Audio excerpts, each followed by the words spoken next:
Right, up ahead of us here, the beautiful waterfall. This is Sterling Falls. It's 151 meters high. It's one of two permanently flowing waterfalls here in our beautiful fjord.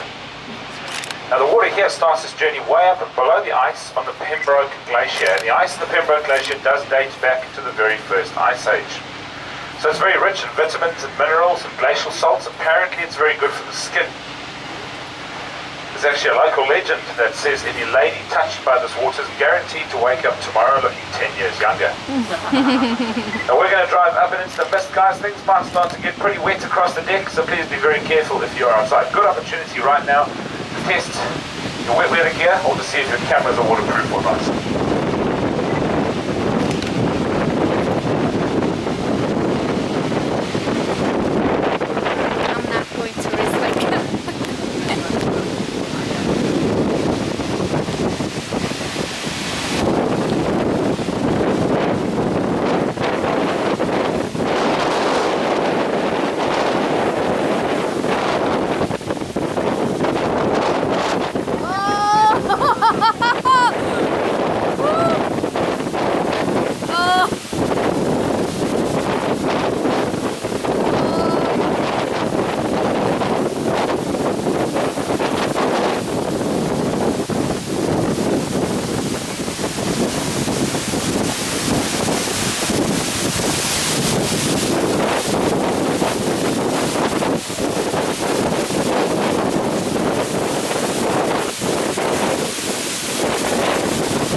Está demasiado hermoso, demasiado.